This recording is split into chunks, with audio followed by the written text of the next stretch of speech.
Hello everyone, in this video we will be solving problem 17, letter combinations of a phone number. The problem statement is, we are given a string containing digits from 2 to 9 and we need to return all possible letter combination that the number could represent. We can return the answer in any order. If you remember the keypad of a phone, each number represents a few set of characters. For example, 2 represents ABC, while 3 represents D, E and F. So depending on what keys are given to us, we need to identify what all combinations we can build using those numbers.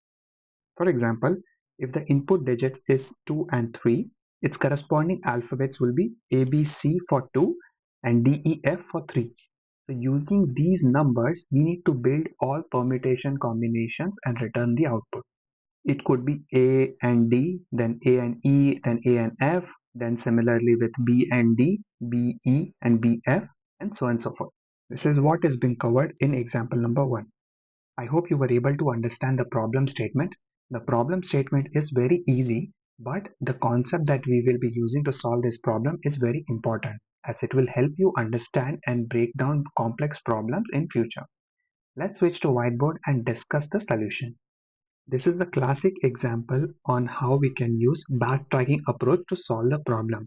The idea of backtracking is to try all possible combination until we identify the suitable combination that we are looking for. For example, in this tree, if we start from A, we have a choice of either going towards B or C using traversal. If we are using a backtracking approach, we'll do both the combination one at a time. We can start with left hand side from A to B, and from B we have a choice of either going to D, E or F. So we'll try all combination. We'll start with A, B and D, and the last one is going to be a temporary one because we want to try other combination with E and F. The way backtracking works is, we'll start with processing D, and after we have processed D and compiled the results, we'll go back, undo this last operation, and instead of B, we'll now use E. And once we have processed this pair, we'll repeat the same cycle of removing E and processing F. Once we have processed through all the combinations under B, we'll backtrack from moving away from B and then adding C to the combination and trying all the sub-elements underneath it. So one pair would be A, C and G, the other would be A, C and H. This is how backtracking works. So now let's apply this logic to the problem statement. Let's take the input as 3, 8 and 5. Here's the representation of each number in the character based on the keypad. Now to build the combination, we'll start with the first element in the number 3 and pair it up with all the alphabets that the next number represents, which is 8. So one combination will be D and T, the other will be D and U, and the third one will be D and V. And because we are building a string with 3 characters in it, we need to go deeper. The next number being 5, the alphabets are J, K and L. So we need to add it to the current combinations that we have identified so far. So from T, I have an option of going to J, another option is to K, and the third option is to L.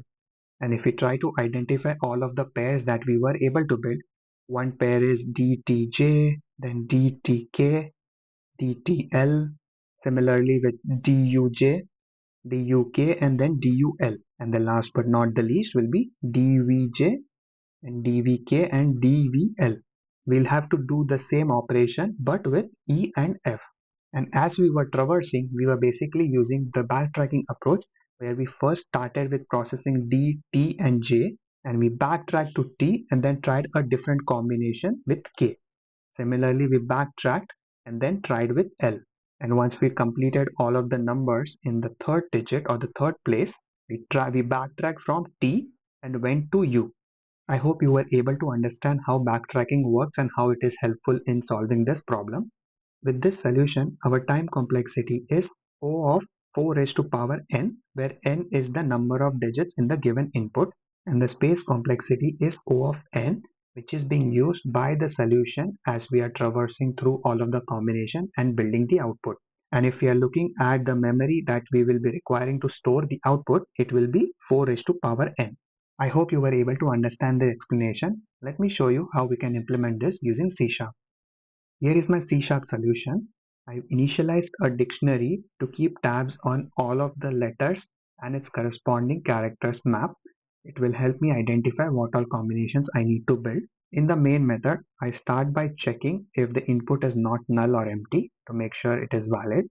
After that, I'm calling this helper method generate combinations if the current index is equals to the digits.length. It means that we have already identified all of the pairs or the combinations that we need to build. So we stop the iteration here, save the current combination that we have built so far into the results and return it. If the condition is not satisfied, then I identify the current digit from the map and then start a for loop to identify the remaining characters. And I'm recursively calling the same generate and combinations method again, incrementing the index and appending the current letter into the current combination that we got as an input to the method. Once the nested recursive loop is complete, all of the results will be saved in this variable which is being written in the main method. This code, when submitted on LeetCode, beats nearly 46% of the submissions in terms of runtime and 9% in terms of memory. Thank you for watching this video. I hope you were able to understand the explanation. The details to access this code is available in the description below. Feel free to check that out and I will see you in the next one. Thank you.